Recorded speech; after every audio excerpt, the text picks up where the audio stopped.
Bonjour tout le monde, bon matin. Je m'appelle Gisèle Bourgault. Je suis ici avec... Le copain! Abigail. Ah non, ben Abigail, avec les gens, là. Abigail. Les chacun seront là. Et toi, comment tu t'appelles? Raphaël. On est là, on est content d'être avec vous. On est là au nom du Père Père et et du Fils et du Saint-Esprit. Amen. Bon matin, Céline. On se prendra des nouvelles tantôt. Ce matin, on veut juste prendre le temps, prendre du temps avec Jésus. Prendre du temps pour pouvoir apprendre à mieux le connaître. J'espère que vous avez passé une belle fin de semaine. Vous autres, avez-vous passé une belle fin de semaine? Oui. Raphaël? Parce qu'il est dehors. Il neige, mais là, il neige plus. Il a neigé hier soir. Puis là, à stade, il pleut. Raphaël. Non, OK. Donc, ce matin, on va commencer avec le chant Brille. Puis là, vous connaissez notre habitude. On se lève, on bouge, on reste en action avec le Seigneur. On y va? 5, 4, 3, 2, 1.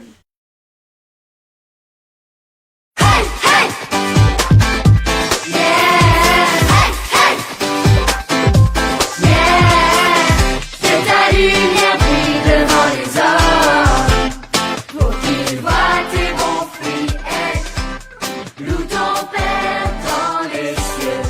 Que ta lumière brille devant les hommes, yeah. Que ta lumière brille devant les hommes. Hey, hey! Yeah! Hey, hey! Yeah! Que ta lumière brille devant les hommes, pour qu'ils voient tes bons fruits et louent ton Père dans les cieux. Que ta lumière brille devant les hommes, yeah. Que ta lumière brille devant les hommes. Que ta lumière brille devant les hommes, pour qu'ils voient tes bons fruits et louent ton Père dans les cieux.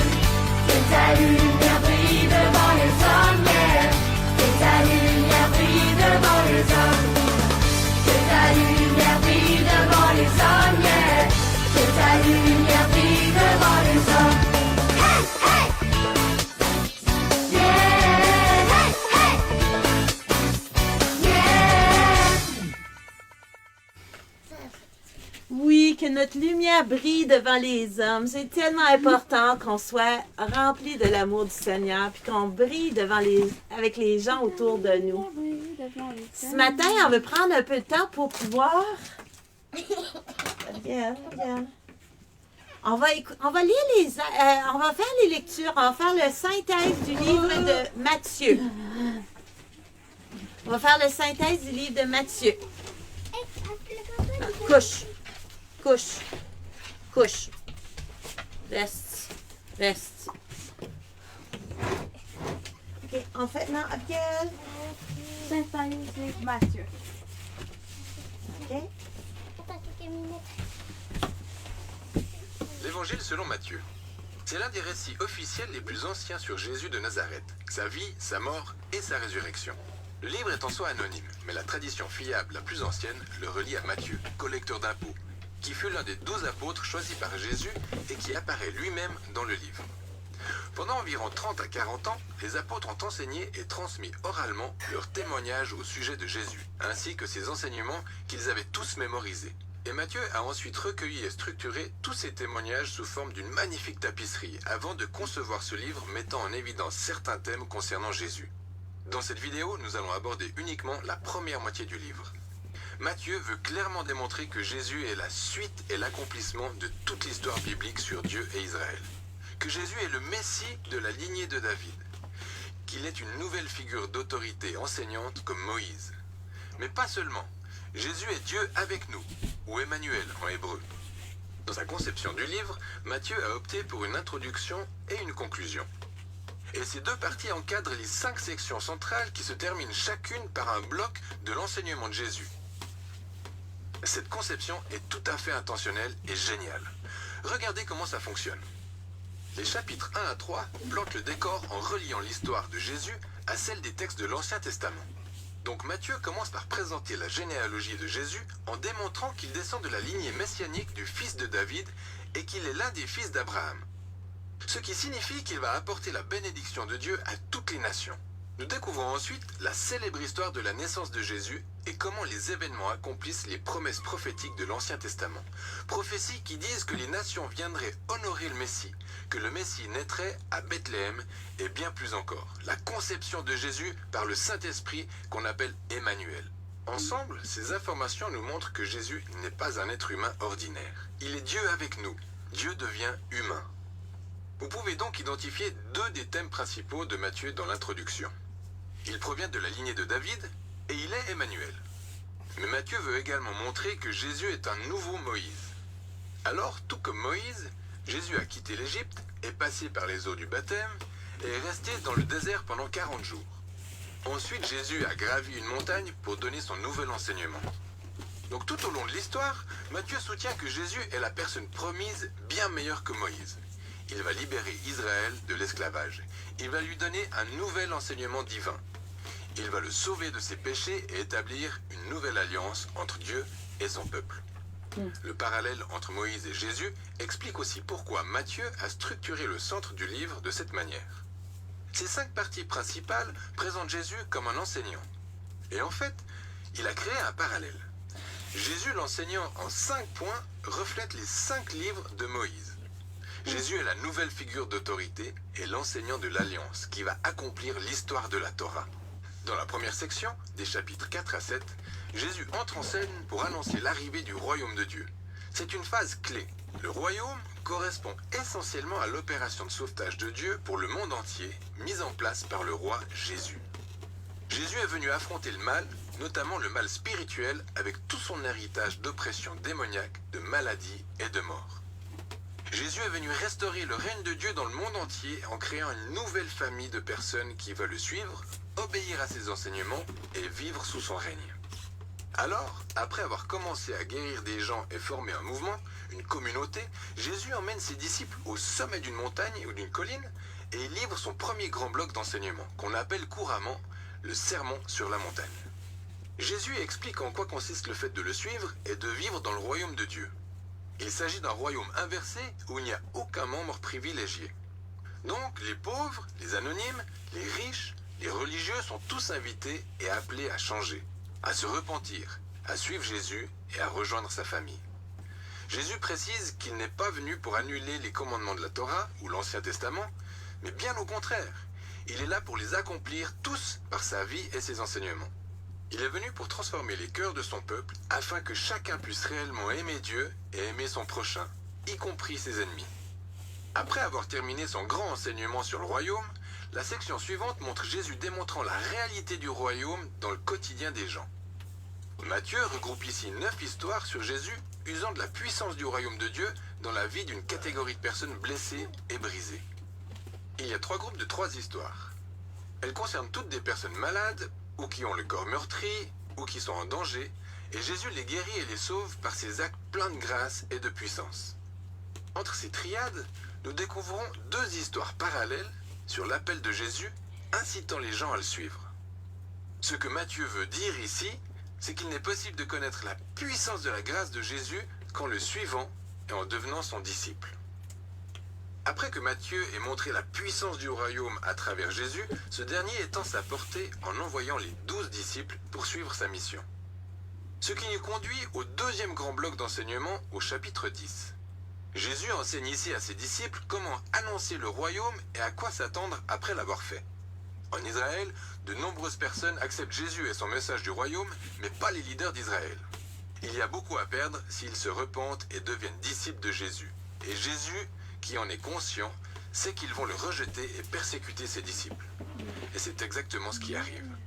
Dans la section suivante, des chapitres 11 à 13, Matthieu rassemble un groupe d'histoires au sujet de la réaction des gens vis-à-vis de Jésus et de son message. Les réactions sont très mitigées. Certaines sont positives, les gens aiment Jésus et pensent qu'il est le Messie. D'autres personnes sont plus neutres comme Jean-Baptiste ou même les membres de la propre famille de Jésus. Et il montre clairement que Jésus ne se présente pas comme il l'espérait. Puis il y a les leaders d'Israël entièrement négatifs. Il y a les pharisiens et les enseignants de la Bible qui rejettent tous Jésus. Ils pensent qu'il est un faux enseignant et qu'il égare le peuple. Ils pensent que les déclarations qu'il fait à son sujet sont exagérées et blasphématoires. Mais Jésus n'est pas surpris ou choqué par toutes ces différentes réactions. Au contraire, il y consacre le 3e bloc d'enseignement au chapitre 13.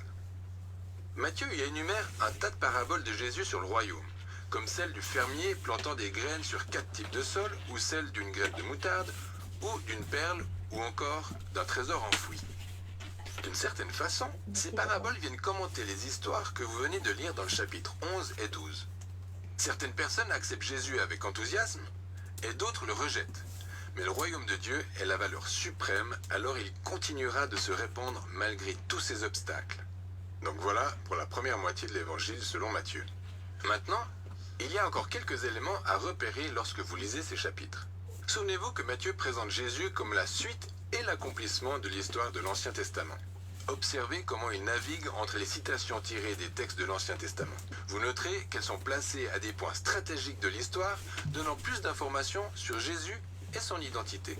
Donc prenez le temps de vous poser pour chercher ces références et les lire dans le contexte de l'Ancien Testament. Le plus souvent, vous découvrirez des connexions vraiment bien et intéressantes. Et finalement, observez les types de personnes qui acceptent Jésus et le suivent. Vous verrez qu'il s'agit généralement de personnes non importantes, d'anonymes ou d'irreligieux. Il s'agit des personnes transformées par leur confiance ou leur foi en Jésus et qui le suivent. Les personnes offensées par Jésus sont les religieux et les orgueilleux. La question est donc de savoir quelle tournure va prendre cette tension entre Jésus et les leaders d'Israël. C'est précisément ce que raconte la 2e moitié de Matthieu. Fait que ce matin, on a vu la première moitié du livre de Matthieu. Qu'est-ce que vous retenez? On s'assoit, Raphaël. Moi, je sais que On s'assoit. people fois foi égale montagne avec une croix et une tombe. OK, les personnes plus la foi, ça égale la montagne. Bon matin, Bernice. Bon lundi. Les gens, le peuple, avec plus la foi, ça fait... Oui, Abigail, qu'est-ce que tu retiens? Moi, j'ai retenu que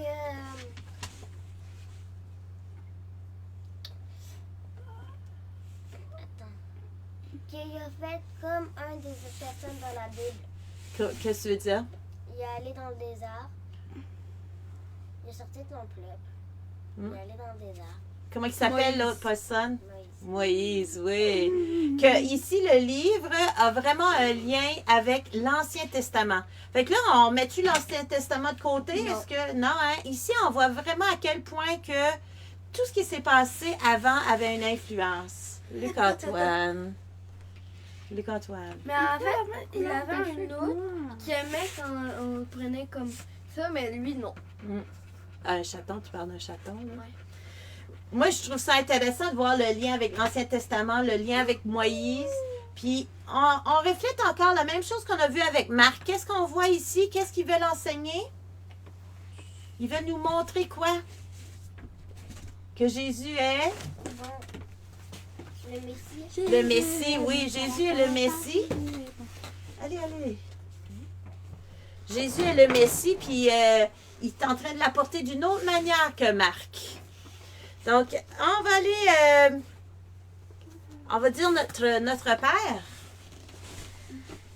Notre Père, qui es aux cieux, Notre Père qui es aux cieux, que que ton nom soit sanctifié, que ton règne vienne, que ta volonté soit faite sur la terre comme au ciel.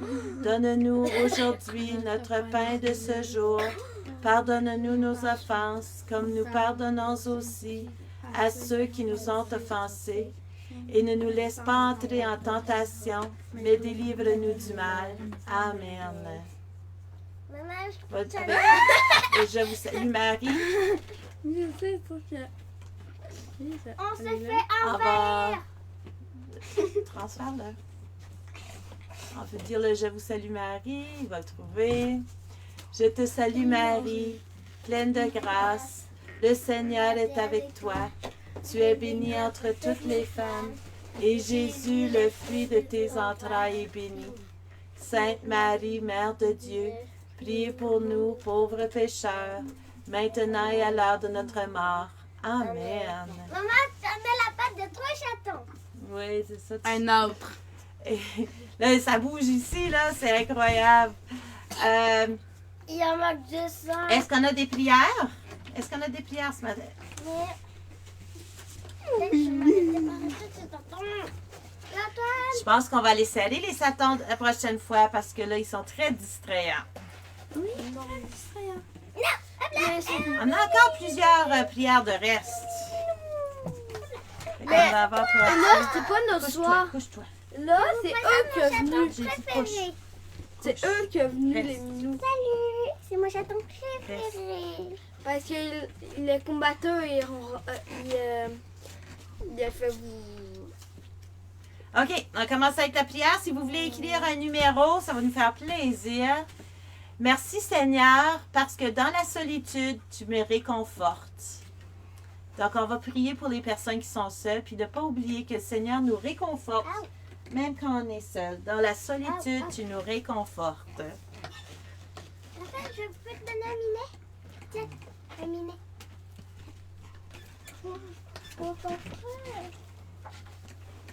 OK, donc je commence avec la prière 124. Raphaël, c'est là-bas que ça se passe.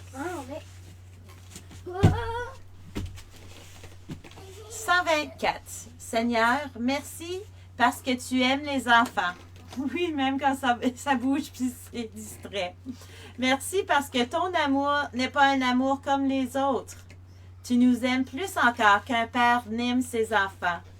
C'est parce que tu nous as fait et que nous sommes à toi. Merci Seigneur. Amen. Bernice 102. OK. Je pense que moi j'avais besoin de cette prière-là pour me rappeler que le Seigneur les aime. Ah, Seigneur, il a fait beaucoup d'activités, qui fait du sport. Seigneur, merci pour les terrains de sport. Merci Seigneur pour le saut en hauteur et toutes les activités athlétiques. Amen. Oui, on le remercie. On te remercie, Seigneur, pour toutes les belles choses qu'il fait dans notre vie. Et, regarde, la maman, les bébés, ils têtent encore. Mais là, ils sont dû à être partis parce qu'ils sont assez vieux. Si vous en voulez un, vous avez juste à écrire dans les commentaires et à maman.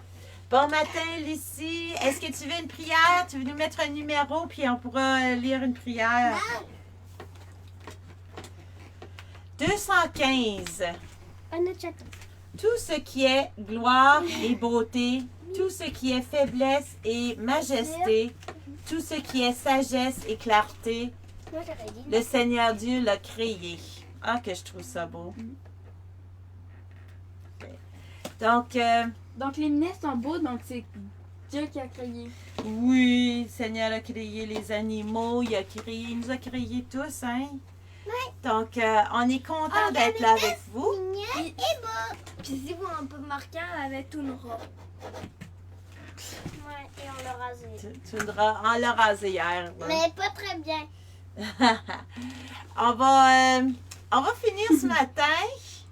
C'est un bon matin, tout doucement, tout calme, avec il n'y a personne comme Jésus. Et vous allez voir que Jésus apparaît, puis il va peut-être bouger un peu, on verra comment qu'il agit. Puis là-dessus, c'est tout simple. Ce qu'on a vu, c'est que Matthieu, c'est important qu'on lise la Bible, qu'on Attends, continue je à vais faire un approfondir. Je veux pas te toucher. Puis, non, ben là, les gens ne voient pas, là. Je sais, C'est juste parce que là, je prépare son chapeau. Tu prépares son chapeau. Donc, on vous souhaite une excellente journée. Que la paix du Seigneur soit avec vous. Voilà. Et on finit avec il n'y a personne comme Jésus. 5, 4, 3, 2, 1. Attention.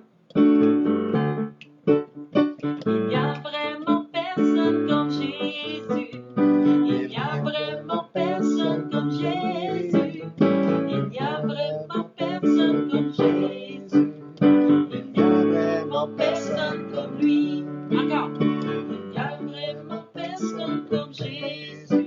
Il n'y a vraiment personne comme Jésus. Il n'y a vraiment personne comme Jésus. Il n'y a vraiment personne comme lui. J'ai cherché. Personne. J'ai cherché. Personne. J'ai cherché. Personne. Il n'y a vraiment personne comme lui. Ensemble. Il n'y a vraiment personne comme Jésus. Il n'y a vraiment personne comme Jésus. Il n'y a vraiment personne comme Jésus.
Calamnata. Salut! Bonne journée, bonne semaine! Salut! Non, mais Salut! salut, salut, salut, salut, salut, salut, salut, salut, salut. Ah, à la prochaine!